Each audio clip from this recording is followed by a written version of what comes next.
우리가 정치를 보고 있는 게 조기 축구회를 우리가 강제로 보고 있는데 배 나온 아저씨들이 막 반칙하고 넘어지고 잠깐 쉬시게 우리가 한번 뛰어보자. 우리 정치의 A매치화. 30, 40대는 사회 허리고 경험이 있는 사람들이기 때문에 너무 치우치지 않은 결정을 할 수 있거든요. 국회의원 되고 나면 다른 할 게 없어요. 지금 왔다 갔다 해. 국회의원의 신분이 아니라 일하는 기관이에요. 입법 노동자. 현장의 소리 요즘 핫한 정당 시대전환 세 분의 어벤져스를 모셨습니다. 시대전환이 정책으로 크게 두 가지를 보여주시고 계신데 불안과 공포잖아요. 지금 네. 핵심 키워드가. 그게 인간의 존엄성과 정체성을 갉아먹는 거 아니겠습니까? 우리 당에서 얘기하는 기본소득과 남북관계 전환 같은 당당한 한국 그런 얘기들이 있어요. 기본소득이라고 하는 게 뭐냐면은 당신이 누구이든 간에 최소한 인간의 존엄성과 정체성이 무너지지 않도록 사회가 약속해 주겠다라고 하는 거거든요. 우리 공동체가 약속해 주겠다라고 하는 거. 그게 있어야 좀 불안과 공포의 사슬이 조금이라도 벗어날 수 있겠죠. 아주 적은 돈이겠죠. 모든 걸 다 해결해 줄 수는 없는 돈일 거예요. 그러니까 30만 원 정도의 이제 기본소득 실제 돌려보면 이제 그렇게 지급이 가능한 건데 그 돈 가지고 큰 돈이 아닌 것 같죠. 아닌 것 같은데 그게 있을 때랑 없을 때는 삶의 질은 굉장히 많이 달라질 겁니다. 새로운 대한민국이 될 거고 그리고 우리 주변국에 맨날 눈치 보고 고개 숙이고 북한한테는 멱살 잡힌 평화로 끌려다니는 것 같고 사람이 쭈그러들게 되잖아요. 대한민국 국민이. 그런 나라 하지 말고 지금 20대 그리고 그 이후가 살아갈 나라는 작지만 강한 나라, 그러니까 영향력을 행사할 수 있는 나라로 갈 수 있도록 사람들이 다 튼튼하게 자기 존엄성 지키면서 자기 이야기하고 가슴 쫙 펴고 살면서 그 기운들이 모여서 또 대한민국 다시 한번 새롭게 시작해보자. 그런 한국 만들어 보자는 겁니다. 저는 20대들이 정말 그랬으면 좋겠어요. 정말 본인이 하고 싶은 것을 할 수 있는 대한민국, 그것이 그렇게 큰 마음의 부담이나 어떤 짓눌림 없이 기본소득으로 바탕에 깔아주시고 또 우리 사회의 전반적인 누린 체제라든가 그냥 당위로 강제되는 그런 것들이 조금은 시스템으로 나아갈 수 있다면 아까 말씀하신 방향을 트는 구체적인 것으로는 다가오지 않을까라고 생각을 합니다. 한 달에 30만 원이 전 국민에게 이게 기본소득의 요체잖아요. 1년의 예산이 이렇게 되면 180조 원. 과다하지 않을까라는 생각도 좀 들고요. 밖에 나가서 식당에 가면 계산하는 분이 다 없어지고 키오스크로 바뀌고 있죠. 마트 가도 지금 무인 계산대로 다 바뀌고 있어요. 편의점, 무인 편의점도 나오고 있고요. 지금 사실 자동화의 물결이 만만치 않습니다. 일자리들이 다 불안해질 거예요. 다 플랫폼 통해 가지고 일하는 사람들, 조금 건 바이 건으로 일하는 사람들만 늘어나고 이런 시대에는 소득은 국가가 보장해 줄 수밖에 없거든요. 근데 돈이 어디서 나오냐 이게 좀 고민인데 우리나라 정부 1년 예산이 500조 원 넘었습니다. 근데 이게 20년 전에 100조 원이었어요. 엄청나게 늘어나고 있습니다. 우리나라 공공기관 1년 예산이 640조 원입니다. 180조 원은 만들 수 있어요. 저희들이 다 계산을 해봤습니다. 어떻게 만드냐. 과세를 투명하게 하면 고소득자들이 지금 엄청나게 세금을 피하고 있거든요. 그거를 다 받으면 한 40% 정도가 됩니다. 30만 원 중에서. 그리고 지금 나가고 있는 굉장히 복잡한 복지 제도들이 있어요. 그 중에서 현금으로 나가는 부분들을 통합하면 또 한 30% 정도가 돼요. 그리고 나머지 정말 낭비되고 있는 연말에 아스팔트 깔고 이런 것들 있잖아요. 그런 거 아끼면 또 나머지 30%가 만들어져서 한 사람 앞에 30만 원, 4인 가족 120만 원 이 정도는 사실 내년부터도 만들 수 있다는 게 저희들의 생각이에요.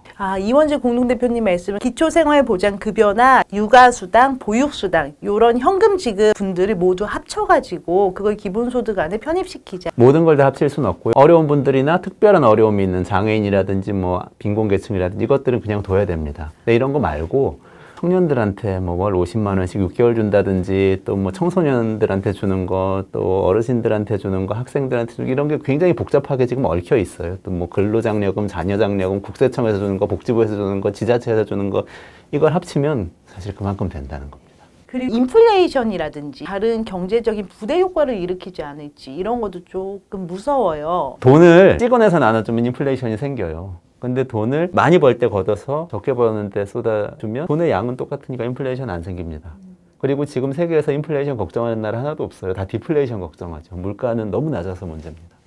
이거 또 하나의 문제가요. 그 허경영 대표가 만든 그 당이 국민의 부채를 모두 탕감해주고 엄청나게 믿으세요? 예? 믿으세요? 아니요, 안 믿죠. 현실과. 안 믿는데 이 결과치로 가면은 어쨌든 현금을 나눠주겠다라는 딱 요 명제 하나는 비슷해서요. 제가 공개 제안을 할게요. 허경영 씨 오셔가지고 저하고 토론을 좀 하면 좋겠습니다. 저는 아주 허황된 공약이라고 생각하고 저희 안은 정말 현실적으로 바로 실행할 수 있는 안이라고 생각해요. 공중부양은 못하지만 그건 해낼 수 있습니다. 공중부양도 경쟁하고 기본소득도 경쟁하고. 아, 성사되면 좋겠습니다. 두 분이 그러시면 저희 구독자 수가 쫙 올라갈 텐데. 나오시죠 그냥. 예, 거기 계시지 말고 뭐 하늘궁에 계시지 마시고 일로 나오세요. 기본소득에 대한 얘기가 많이 정리가 되는 느낌이고요. 두 번째, 북한을 좋은 이웃으로 보자. 어떻게 보면은 옆나라니까 가볍게 생각도 되지만요. 또 다른 한편으로는 개헌을 해야 되지 않을까 무거운 주제이기도 한데요. 같은 민족이니까 통일을 하자라고 하는 게 20세기 때에 우리가 만들어 놓은 명제이죠. 우리의 소원은 통일. 그렇죠. 근데 지금 21세기가 되었을 때 지금 이게 사회적 공감대가 있는지 잘 모르겠어요. 통일에 대한 우리 사회의 합의가 지금 있나요? 북에서도 통일에 대한 사회적 합의가 있나요? 없어요. 작년에 김정은 위원장 같은 경우는 10월 23일 날 금강산에 가서 금강산이 더 이상 북한함의 공유물이 아니다.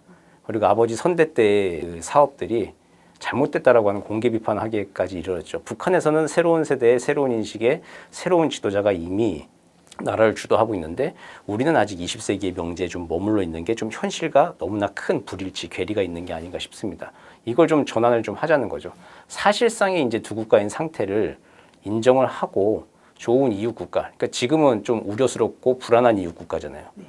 북한이 보기에는 우리가도 굉장히 부담스럽고 위험한 이웃 국가입니다. 언제 우리 자기들을 흡수할지 모르는. 서로 좋은 이웃 국가가 되기 위해서 선의의 노력을 좀 하면서 항구적 평화 정착을 위한 노력의 끝에 통일이라고 하는 것이 결과물로 오는 것은 얼마든지 지지한다. 평화를 위한 통일은 지지하지만 같은 민족이니까 통일을 하자라고 하는 통일 지상주의 한 방향으로 몰고 가는 정책이나 이제 패러다임은 좀 전환되어야 한다라고 하는 겁니다. 그러니까 같은 민족이니까 통일하자는 게 아니라 좋은 이웃을 잘 살다가 통일이 될 무렵에 같은 민족이니 더 좋지 않겠네라고 하는 민족주의가 양념으로 들어가는 거는 그건 뭐 후세대에 그때 이제 남북한 주민들이 결정할 문제이죠. 근데 지금 너무 한 가지 이야기만 가지고 한 가지 통일만 너무 몰아붙이지 말자라고 하는 겁니다.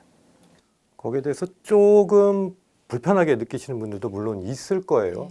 근데 저희는 그렇게 생각합니다. 우리 정부가 지금 하고 있는 북미 간 이 화해정책을 끌어서 운전대를 잡고 통일의 방향으로 가자는 건데 솔직하게 저도 국제정치학을 전공을 했지만 제 국제정치학 석사의 입장에서 작은 소신이지만 우리 정부가 지금 그렇게 하기에는 국제정세의 상황이 그렇지 않다고 생각합니다. 그럴 수가 없어요. 그럴 수 없는 상황에서 억지로 만들려다 보니까 어려워. 근데 이미 북한은 조선민주주의인민공화국은 노동당 규약에 사실은 통일에 대한 정책이나 이런 것들을 일정 부분 포기를 한 것으로 그 북에서 내려오신 분들은 제가 전에 인터뷰했을 때 말을 하고 있어요. 남한의 경제력과 우리 대한민국의 경제력과 모든 주변 상황들을 보면 북이 볼 때 남은 너무나 두려운 이웃이에요. 쉽게 다가갈 수 없는 그런 이웃이기 때문에 북이 그렇게 생각하는데 남이 하자고 한들 사실 지금 상황이 우리 둘이 서로 마음이 맞아도 그렇게 될까 말까인데 좀 더 냉정하게 당장 현실을 인정. 우리가 요거를 하면 결국 남남 갈등만 생기잖아요. 그렇죠. 이게 가장 큰 문제죠. 실제로 김정은 위원장 답방이 성사되지 않은 게 와가지고 남한 모습이 비쳤다가 북한이 붕괴될 수 있다는 그 북한의 두려움 이런 것 때문이었으니까요. 확인을 하지만 믿지 않는 거죠. 그래도 저희는 강위에 갇혀 있기 때문에 그걸 과감히 깨신 거네요. 시대전환 당원 가입을 지금 여기서 한번 보여드리겠습니다. 페이스북에 시대전환 이렇게 치신 다음에 여기로 가셔서 가입하기를 눌러주시면은요 바로 이렇게 나오네요. 여기에서 가입하러 가면 되나요? 네. 아, 휴대폰 본인 인증만으로 돼요? 역시 공인인증서는 안 쓰시는군요. 네, 물론입니다. 네. 시대를 전환하고 있습니다. 예, 선거 연령이 낮아졌잖아요. 그 친구들 같은 경우에도 휴대폰 본인 인증으로 본인 명의면 되는 거예요? 물론이죠. 아, 네네네. 그렇군요. 만 18세 이상 고3부터 가입하실 수 예. 있습니다. 시대의 전환은 3040이 전 세대가 잘 사는 세상을 고민하는 정당이니까요. 꼭 3040 아니서라도 가입하셔도 되는 거죠? 물론이죠. 물론입니다. 네. 그냥 여기서 가입을 하시죠. 아, 여기서.